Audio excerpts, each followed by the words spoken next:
What's up, guys? Welcome back. On today's episode, I'm actually heading over to Chris's shop over at ADP. They have Johnathan CTS V that needs a startup tune, so I'm currently on my way out there. We've been waiting for this car for a while now. We've been running into bugs left and right, so it's gonna get a 427 with a Kong 2650. So it should be a pretty nasty setup. But yes, since Johnathan got the car, unfortunately he blew up the first engine. It was he tried maxing it out, he tried topping out the speed, and he said the car just died on him. He was aiming for 200 miles per hour and it just died on him. So he ended up with a 427 dart block and the Kong 2650. So I'm currently on my way to the shop to get it running. I'm actually pretty excited for this. It's going to be a pretty nasty setup. It is a brand new block, so we're gonna throw in a break-in tune. I'm not gonna let them boost too much. I'm not going to let them rev it really high.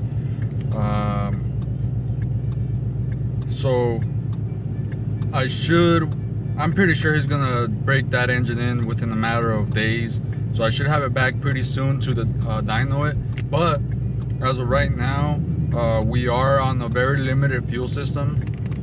We did get radium fuel rails for it, so those are installed. I'm gonna see if that's going to be enough to get a decent amount of horsepower out. It has 1300 cc injectors, so I'm pretty sure we can make it work for low boost. But the problem is the Kong 2650 makes a crazy amount of boost with a big pulley regardless. So I don't know if it's going to be enough. The reason why is because it's a high compression block, and at that kind of PSI, he's gonna be stuck on running E85. There's no way I can tune 91 safely for it. Just because high compression requires high octane, and E85 requires more volume. So unless he wants to run 100 octane, we can get away with running his fuel system. But I don't really see him wanting to pump $10 a gallon. As of even the 85 right now is pretty expensive. It's at $4 a gallon. So it's still a little cheaper for the octane you're getting, but it's still pretty expensive. So yeah, so we should be able to break it in just on that. Hopefully he doesn't try and send it as he usually does. But in the meanwhile, I'm actually... So the other thing I wanted to talk to you guys about was merchandise. I'm thinking about ordering more shirts and starting to sell them. I might open a little Shopify, help fund the channel a little bit better. Javi's been putting in a lot of good work. He's done all my edits so far, and we're still improving, so we still need that feedback from you guys. But yes, we would like to compensate him a bit for all his work, and also to get better equipment. Right now we're using nothing but GoPros, and Javi's still using his computer and all that, but we would like to provide better equipment and to get better quality out there. So that would be grateful if leave a comment if you guys are interested in getting shirts. If I see enough interest, I will open up the Shopify and upload different shirts. Also, if you guys know any graphic designers that can help me make some better designs and stuff for shirts, that'd be great.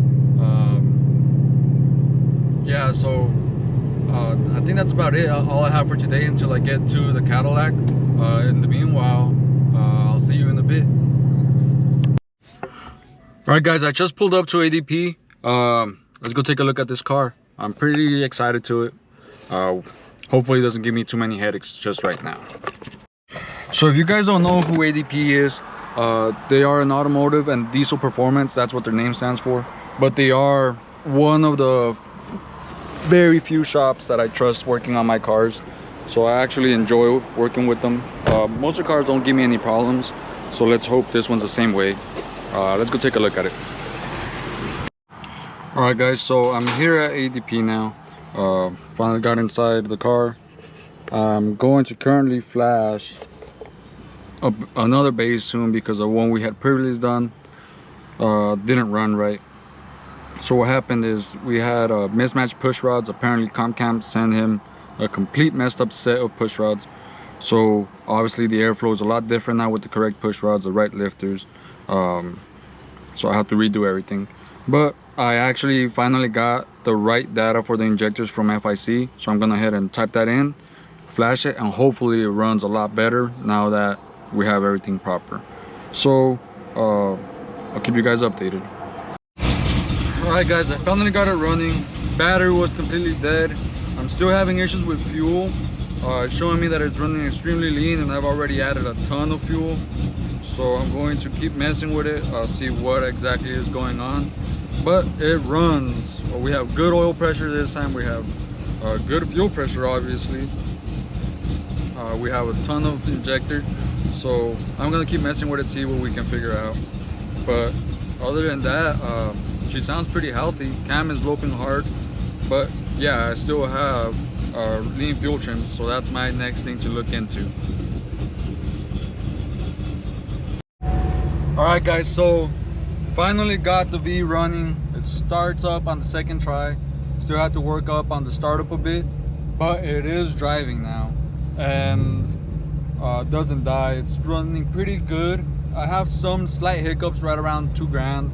So we're gonna go back to ADP. Well, I'm gonna go back to ADP, and we're gonna do a crank relearn, see if that helps. Since it is a new engine, it has a different cam, has a different crank, all that is required to program to the computer so it knows where everything is at.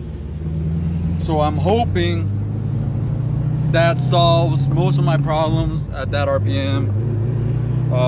It is a pretty aggressive cam, and it's a 427, so it's a lot of displacement we're moving. So I'm pretty sure this thing's gonna be stupid wicked. So I'll see you guys back in a bit. All right guys, so I got as far as I could. Fortunately my laptop died, and it's gonna take quite a bit to get it to charge.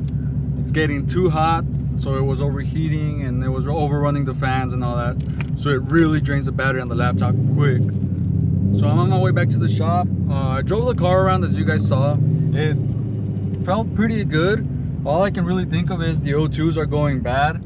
So once it came to a stop and idled for a bit and the O2s cooled down, they really started to show lean fuel trims again, and cars started driving like crap. It started to smell really rich. So it makes me think that the O2s are done. I believe Chris is going to talk to Johnathan to get those replaced. We're going to get a new battery in it because it just keeps dying. I'll drive it, it drives good, but as soon as I come to a stop, shut the car off and turn it back on, it does not start.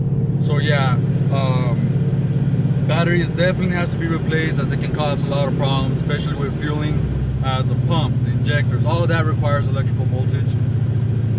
So with all that, all those little bugs that we still have to fix, it's really hard to dial it in. So we got it to where it would drive decently, to where he can get the braking miles, braking the clutch, braking the engine.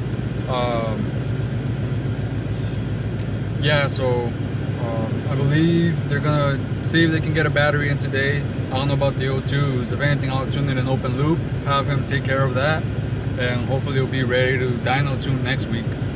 But yeah, besides that, everything was, can't say really smooth. There was a huge learning curve because it's a extremely different manifold. It's a huge displacement. So, and I kept having the O2s throw wrenches at me, throwing wrenches in the system, thinking that the car was running lean. So I kept adding fuel, only to find out once they warmed up, we had a little too much fuel. So hopefully once we get all those bugs out, the car will be good to go. Should be making power. Other than that, that's it for today. Like I said, leave a comment. Let me know about the shirts or any kind of merchandise. I can make lanyards, I can make a few little things. Let me know if you guys are interested in all that. Leave a comment. Yeah, that's about it. So once again, thank you guys for stopping in. I will see you guys next week.